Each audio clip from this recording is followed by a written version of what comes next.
Saudações a todos, é um prazer imenso novamente retornarmos às nossas gravações, nossa palavra, nosso íntimo, né? Nossas lembranças. Um abraço a todos, que Deus continue abençoando o nosso ministério, o povo de Deus, meus irmãos católicos, protestantes, evangélicos, nossos irmãos pastores, padres, bispos, enfim, todos aqueles que estiverem assistindo este vídeo, rogo a Deus que abençoe a todos com a graça e a bênção de Deus. Um abraço também para as criancinhas, um beijinho do missionário para as crianças, né? Tá chegando o Natal agora, né? Nós estamos abençoando vocês. Deus abençoe a todos em nome de Jesus. Não é? Bom, eu estou aqui com um versículo que eu gosto muito, Salmo 34, versículo 7, que diz assim: o anjo do Senhor acampa-se ao redor dos que o temem e os livra. Provai e vede que o Senhor é bom. Bem-aventurado o homem que nele confia. Continuando, os filhos dos leões necessitam e sofrem fome, mas aqueles que buscam o Senhor de nada têm falta. O verso 6 diz assim ainda, ó: provai e vede que o Senhor é bom. Bem-aventurado o homem que nele confia. Estou frisando bem. Bem-aventurado é o homem que confia em Deus, né? Confia nesse Deus maravilhoso. Muito bem, gente. Vou falar sobre anjos, alguma coisa sobre anjos que nos ajudam, que nos orientam. Estou lembrado aqui na palavra de Deus, no livro de Atos dos Apóstolos, quando Cornélio orava e buscava a Deus. Cornélio era da corte italiana, era um homem influente, mas temia a Deus. Quando apareceu um anjo diante dele, e ele teve aquele impacto com aquele anjo, né?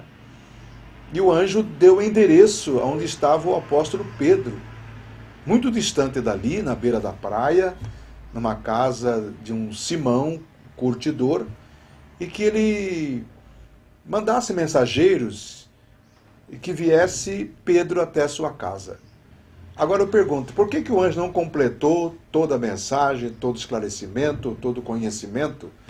Que os anjos têm um limite para nos falar, nos orientar. Poderiam eles pregar o evangelho com toda a eficiência, com todo o impacto, mas esta responsabilidade, esta missão, digo, foi dada ao homem. Então o anjo que apareceu a Cornélio pediu que ele buscasse Pedro. Pedro, o apóstolo, que estava na casa de Simão, o curtidor, à beira da praia. Lá foram eles, os mensageiros de Cornélio. Pedro estava orando naquele momento, quando os mensageiros chegaram. Ele teve uma visão de um lençol que desceu do céu, na sua visão, e dentro do lençol estavam ali todos os répteis, todos os animais impuros, porque Pedro tinha a formação religiosa de judeus, né? Hebreus, e que havia muitas restrições sobre alimentos. E aquela visão ele viu com muita repugnância, porque a voz disse: mata e come. Ele disse: não vou fazer isso, porque coisa nenhuma imunda, nenhuma coisa imunda entrou na minha boca. Por 3 vezes ele viu esta visão desse lençol, e a própria voz de Deus dizia a ele: nunca diga imundo o que Deus purificou. E nisso chegou os mensageiros da casa de Cornélio, da corte italiana, e diga-se de passagem que Pedro, como galileu, e claro, de origem totalmente hebraica, judaica, ele tinha essas restrições de raças, religiões, porque havia no seu bojo, na sua crença, que judeus não podiam comer ou andar com pessoas de outras religiões e de outras raças. E nós sabemos que o Evangelho de Cristo não veio apenas para uma determinada raça, para os hebreus, para os israelenses, os israelitas, para americanos. É todo aquele que nele crê, são feitos filhos de Deus. Mas os judeus ainda não sabiam ainda dividir ou entender este pormenor que para nós é imenso, que o Evangelho veio não só para uma raça, mas para toda a humanidade. Por isso que ele viu aquele lençol e tinha uma conotação de não fazer restrições, discriminação ou separação de pessoas. Quem faz acepção de pessoa, né, de raça, castas, está totalmente diferenciado dos ensinamentos bíblicos.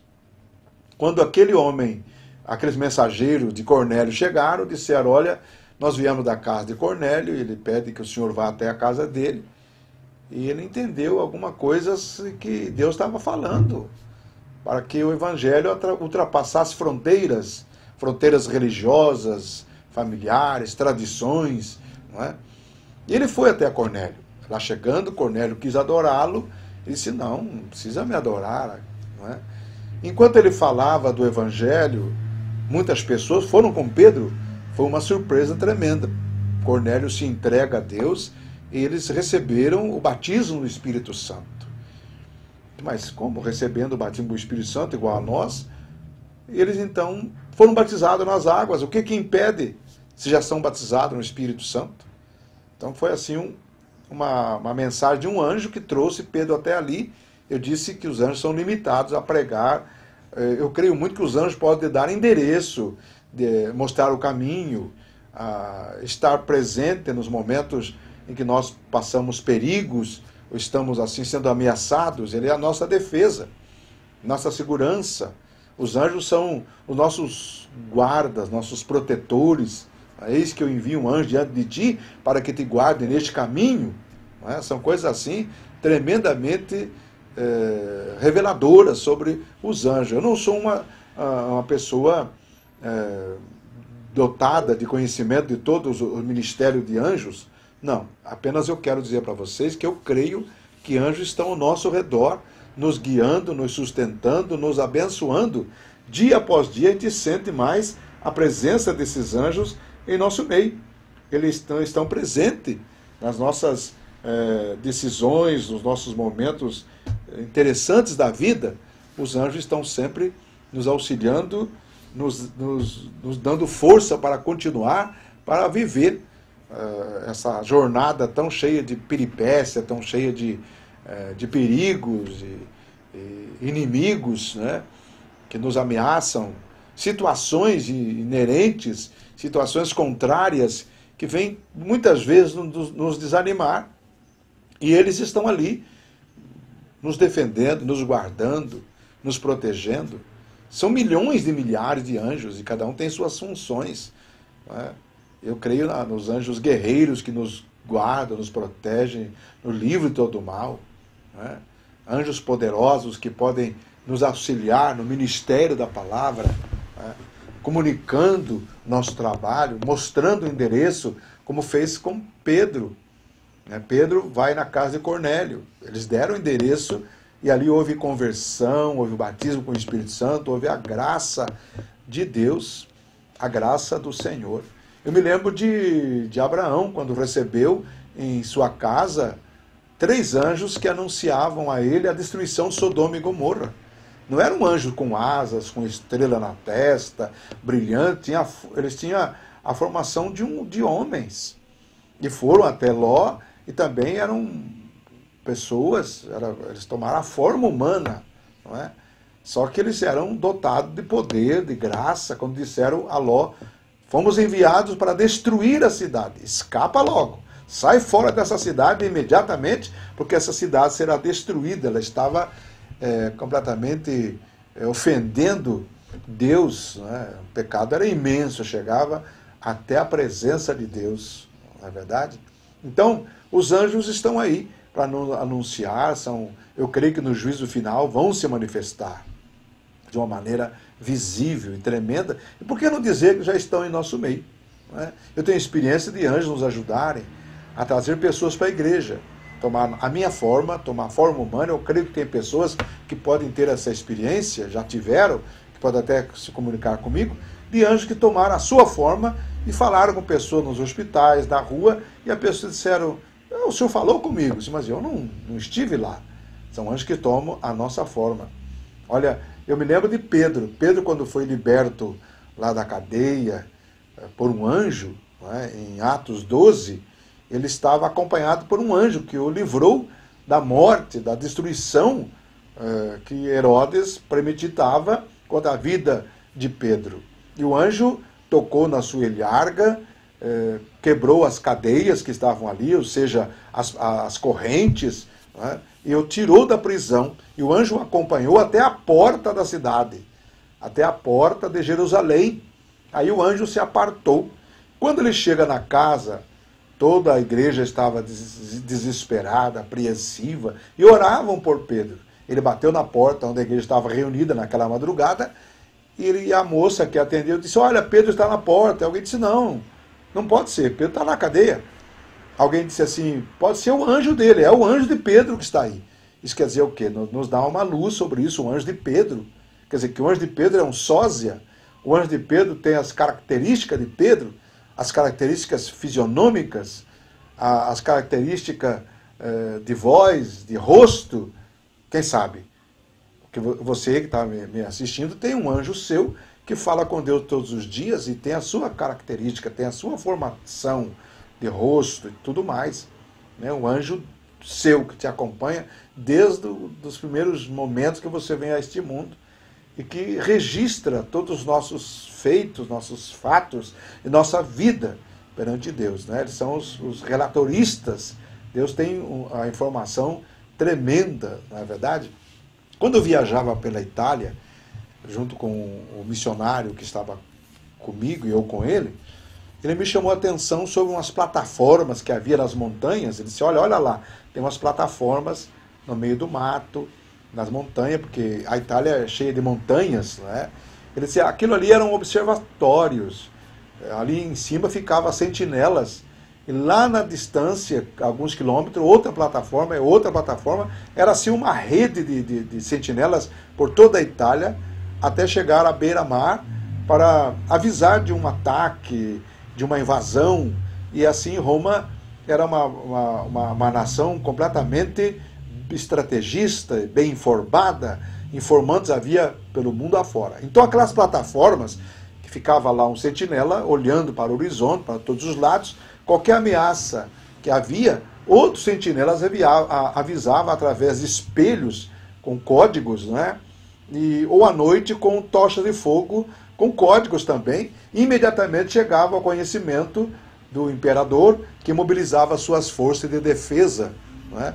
São plataformas que existem ainda como uma mensagem histórica e turística, como Roma sabia dos acontecimentos de mobilização de exército que estavam tentando invadir os seus termos. Minha gente, então os anjos são os nossos informantes. Eles estão sempre observando a ação do inimigo, tentando nos atingir, que sorrateiramente, nos labirintos da vida, tentam chegar perto de nós. Então está escrito aqui: e o anjo do Senhor acampa-se ao redor daquele que teme a Deus e o livra de todo o mal. Eis que eu envio um anjo diante de ti para que te guardes neste caminho. Muito me chamou a atenção essas plataformas que havia nas montanhas, nas planícies, onde ficava o sentinela, ali pronto, olhando para o horizonte, atendendo os sinais que viriam de outros sentinelas. Era uma rede, sabe? Como hoje nós temos o celular, temos o telefone, tem sinais. Então aquele tempo era feita por sinais. Sinais de fogo à noite e espelho durante o dia, usando a claridade do dia para transmitir sinais de perigo, né? E colocava-se em alerta todo o exército romano. Essa é uma maneira de comunicação que havia na Itália e me chamou a atenção. E eu sei de outras maneiras dos índios na África, que usavam tambores, usavam gritos, os índios americanos que usavam sinais de fumaça para transmitir uma mensagem, e assim por diante. Não é? Eu tinha um tio meu que era agente da estação ferroviária, ele tinha um aparelhinho que transmitia com código Morse as informações para outra estação. Então, eu não quero aqui entrar no mérito de comunicação, de sinais, que são muito complexos, mas os sinais de Deus chegam até nós, nos alertando sobre perigos, sobre momentos cruciantes ou alguma movimentação do inimigo. Você sente que alguma coisa pode estar para acontecer e pode chegar até prejudicar você, atrapalhar a tua vida. Então Deus está sempre se comunicando com a gente. A Bíblia Sagrada diz que a unção de Deus nos revela todas as coisas.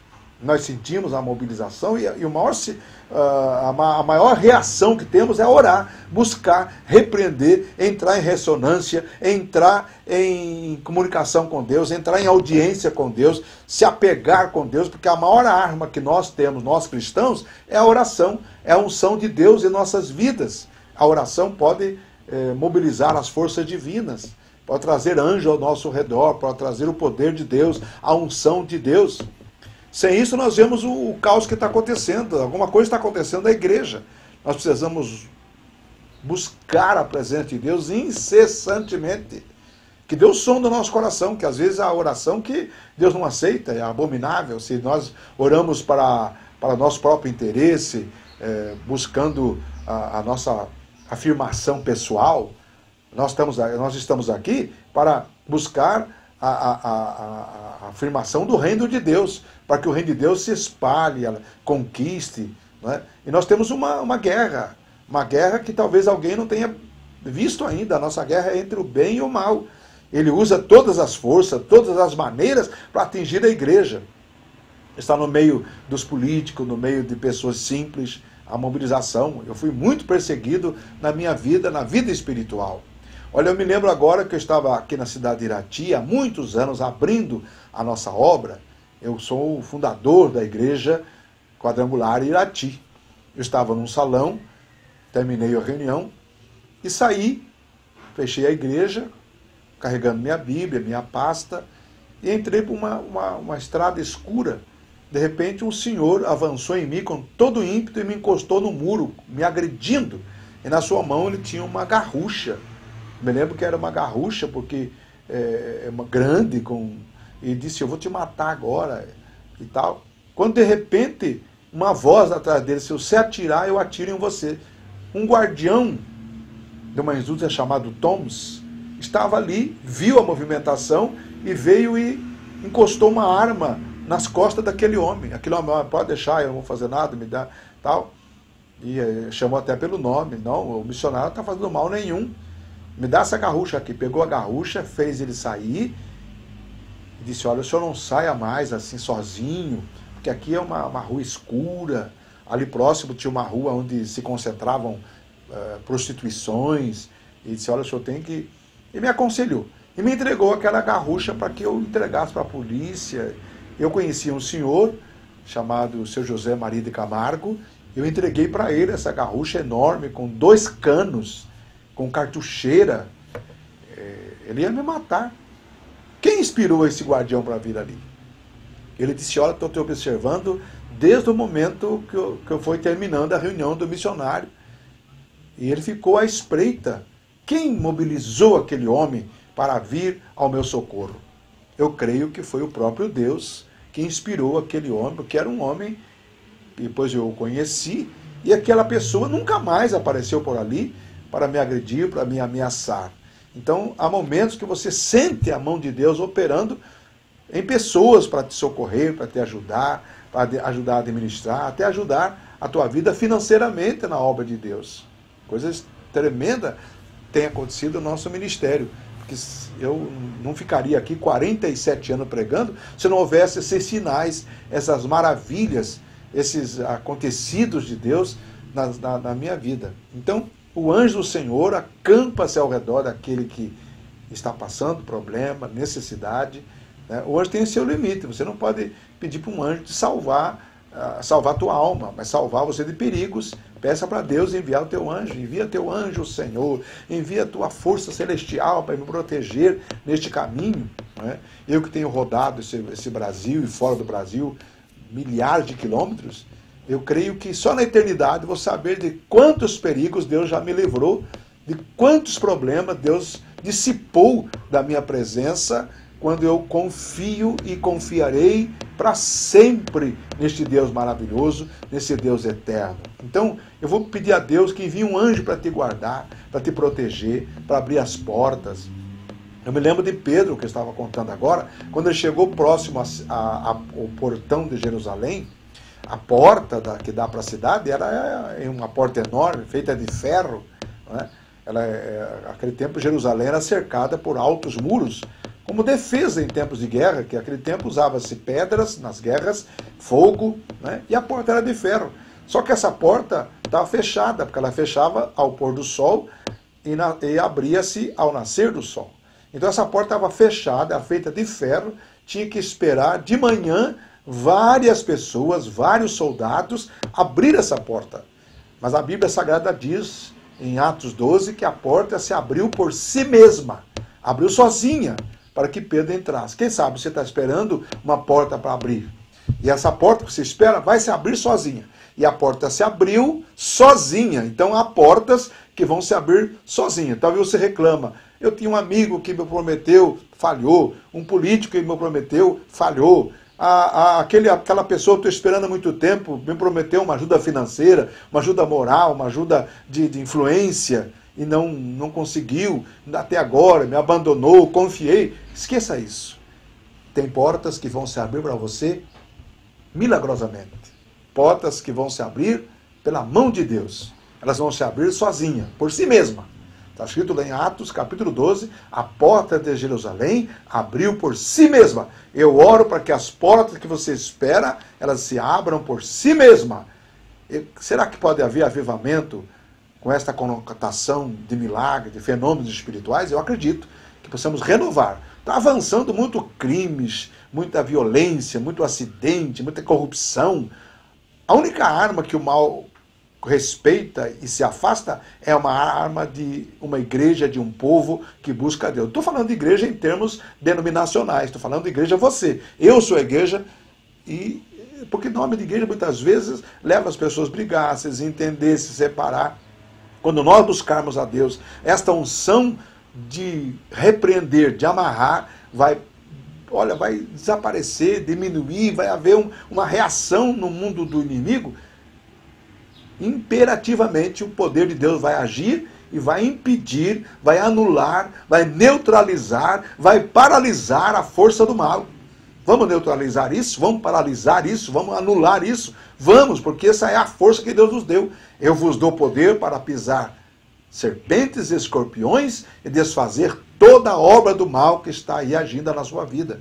Então, se levante agora, não se entregue, saia desse marasmo, dessa caverna e tome o poder de Deus na sua vida, porque Ele já te deu. Eu vos dou poder para pisar serpentes e escorpiões, para desfazer toda a obra do mal. E avivamento já, despertamento já. Quem já não foi ferido nas batalhas da vida?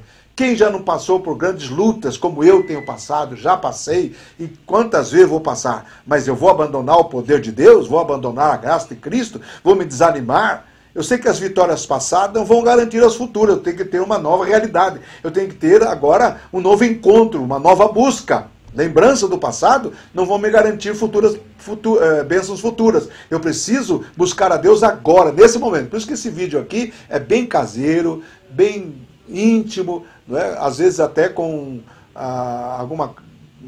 alguns erros aqui, não é? Mas eu estou informando a você que eu creio nesse Deus maravilhoso. O erro que eu digo, erro de português, de homilética, de hermenêutica, de concordâncias, mas eu estou abrindo o meu coração para você, para que você saiba que há um Deus no céu que vai te levantar, vai te fazer uma vida feliz e abençoada por Deus. Estamos falando sobre anjos. Eu vou orar por você agora e orar por mim também. Senhor nosso Deus, envia um exército de anjos, Senhor, para debelar a força do inimigo que está imperando em todo o nosso Brasil e em todo o mundo. Senhor, sabemos que há potestade que pode até mover as intempéries do tempo, com tempestades, com terremotos, com força destruidora da natureza, atingindo homens, atingindo a humanidade. E a força maligna está nas espreitas, aí tentando acabar com pessoas nas esquinas, nos acidentes automobilísticos, nos roubos, nos assaltos, nos sequestros, na maldade, Senhor, que entrou no coração do homem. Eu estou repreendendo essa força maligna que cai por terra. Senhor, venha mostrar onde estão os homens perigosos, assassinos, pessoas que movem com drogas. Mostra, Senhor, para que a Polícia Federal, para que as autoridades possam debelar, desbaratar essas quadrilhas deste mal. Senhor, envia o teu poder, protege o teu povo, tua gente, as crianças, os inocentes, meu Deus. Eu te dou a bênção em nome do Pai, do Filho e do Espírito Santo. Assim seja. Amém. Até a próxima. Vamos falar mais coisas do nosso íntimo, nosso coração, uma conversa informal. Não é uma pregação, é um conto, uma história. Que Deus te abençoe, te guarde e te dê a paz.